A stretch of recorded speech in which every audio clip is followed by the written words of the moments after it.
Hey everyone, Dash here. How's it going?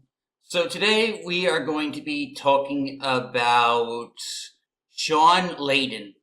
Shawn Layden worked for Sony and PlayStation up from 1980s from the 1980s up until 2019. That's a pretty long tenure. So apparently he's been talking to the press lately, and he said something very, very interesting. PlayStation's former boss thinks console makers should focus on lower prices rather than better specs. I find that very, very interesting that he would say this because of like games like Mario Kart World and all the other overpriced games. Like game budgets are through the roof, and so are game prices. That's why games like Expedition 33 were able to like thrive because not only is it a great game built on like a lower budget, but people could afford it.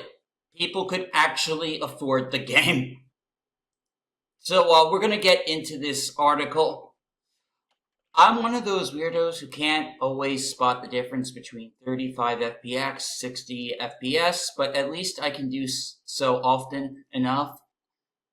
Just skimming over. Apparently, the former head of PlayStation agrees. In a new interview, Shawn Layden not only thinks the decades-running tech war between console manufacturers is increasing a waste of effort, he even suggests that companies ought to be focused on lowering costs instead. Yeah, you could do more with less. The gameplay is king. The snippet which I'm highlighting is part of a larger interview with Layden, as well as renowned analysts Matt Piscatell and Pierce over at Game Industry Biz.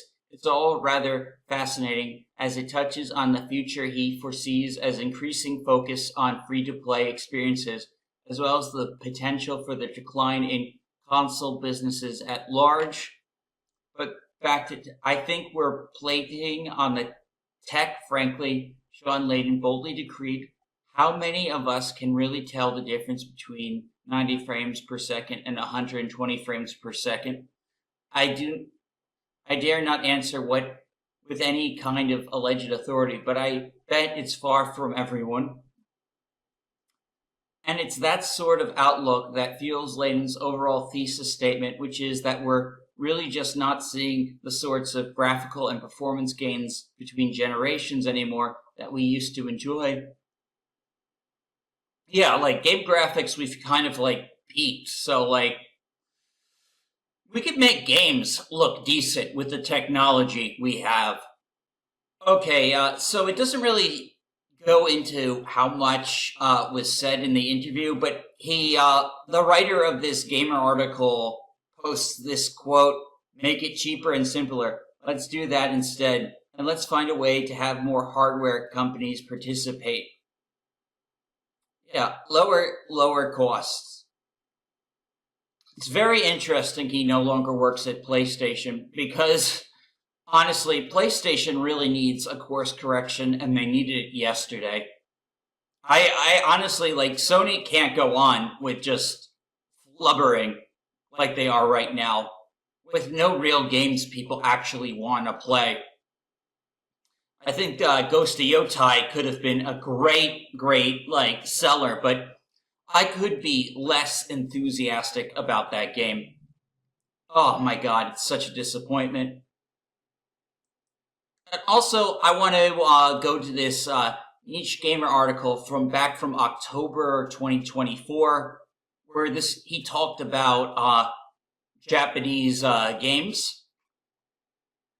So, Layden goes on to criticize Japanese studios for trying to reach global audiences, saying they have not been successful for a long time, and even applauds Square Enix for abandoning its ambitions to expand development overseas. Which is basically like what they did. Like their Square Enix's Western division is almost non-existent now.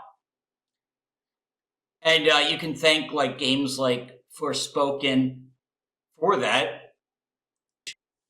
Niche Gamer even writes that like Japanese players have pretty much abandoned the PlayStation. You know, a big part of that was because they changed the button and made it universal. You see, square and circle were like reversed. Or is like X and circle. I forget which. But like, yeah, they messed up the button inputs in Japan. So apparently I misunderstood what Shawn was saying. Like, while he wants to lower like the cost of games, he also thinks game prices should have increased sooner rather than later. Former PlayStation US boss Shawn Layden says the price of video games should have increased with every new generation to cover the tighter margins created by increases in development costs. And he pretty much gets roasted in the entire comments. Hazard Gaming says, you raised the prices from the start of the gen with $70, and what benefit did consumers get? Incomplete games, canceled projects, failed games as a service games, layoffs, closed studios, failed to manage budgets, raised prices only to push audience towards the free-to-play model.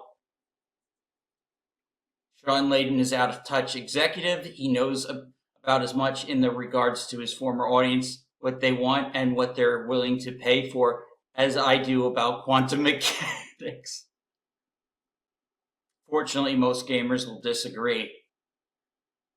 Yeah, people are complaining about the game prices. The biggest topic of discussion was about, surrounding Mario Kart, was about the price. Lol, the idiot would kill the industry faster than free-to-play is at the moment. Pretend sub-services are the issue. So it's our fault you blow up the budget. Yeah, so he wasn't advocating for what I thought he was advocating for. So that was my bad, you guys. But I do, like, agree that, like you can't just keep, like, pumping all this money into hardware and just keep making games unaffordable. Okay, here's a good comment. Laughing my ass off. The customer is not responsible in correcting the greed and incompetence of companies. They are not entitled to the customer's money. No company is entitled to your money. They have to earn it.